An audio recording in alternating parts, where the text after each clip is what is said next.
যারা আন্দোলনকারী তারা কোনো মুক্তিযোদ্ধা না।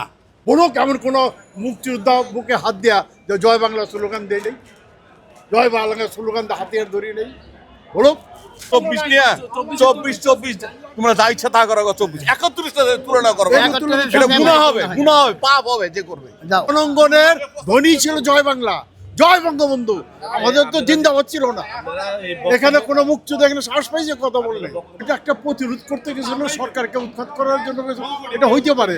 যেমন 71 তো হয়েছে, 71 আমরা পাকিস্তানের বিরুদ্ধে যুদ্ধ করছি না, ওইটা তো একটা উৎখাতই।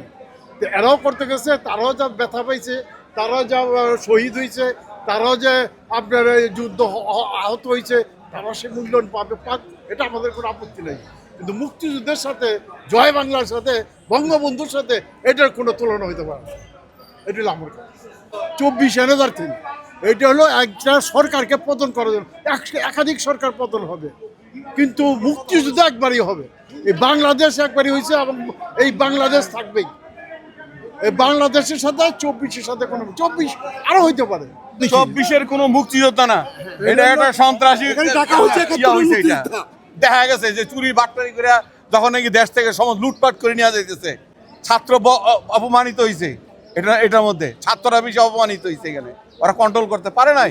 আর মুক্তি 71 সমস্ত পৃথিবী জুড়ে, সমস্ত বাংলাদেশ জুড়ে, সমস্ত বাংলাদেশের মানুষ জুড়ে এই যুদ্ধ হয়েছে এবং লক্ষ লক্ষ লোক মারা গেছে। লক্ষ লক্ষ লোক মারা গেছে।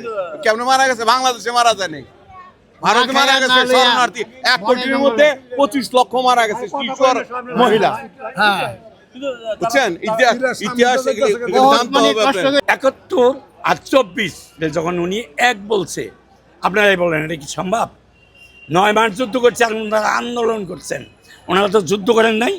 আমার বাংলাদেশে হয়তো রাষ্ট্র পরিচালনা যারা ভুল করছে, তাদের ভুলের জন্য তাদের বিরুদ্ধে আন্দোলন করতে হয়েছে, সেটা আমরাও করছি। তাদের ভুলের শাস্তি হোক। কিন্তু ওই ভুলের আন্দোলনকারীদের যদি এই 9 মাস যোদ্ধাদের সাথে বলে যে এরাও যোদ্ধা একই সমান, তাইলে আমাদেরকে ছোট করা হয়। আর কাজে আমি প্রতিবাদ করছি। এই কথাটাই আপনারা হয়তো বুঝতে চাইছেন, বাইরেই আমি বলছি। এর জন্য যদি আমার কোনো ভুল হয়ে থাকে এই কথাগুলোর ভিতরে, তাহলে আমি ক্ষমা চাই। কিন্তু আমি আমার সত্য প্রতিকার আমি প্রতিবাদ করছি। আমি পুরা জাতির কাছে, বিশ্বের কাছে বলতে চাই যে এটা কি এক হইতে পারে কিনা। মুক্তিযুদ্ধ আর 24-এর আন্দোলন কি এক? যদি হয়ে থাকে তাহলে আমার ভুল হবে। আর না হয় তাহলে যারা বলে তারা যেন ভুল কথাটা না বলে, আমি তাদের কাছে বলবো, অনুরোধ করবো যে এই ধরনের ভুল কথা আর বলবেন না। আন্দোলনের সাথে আমরাও আছি, থাকবো। যে মনে হয় দেশ চালাবে তার সাথে থাকবো।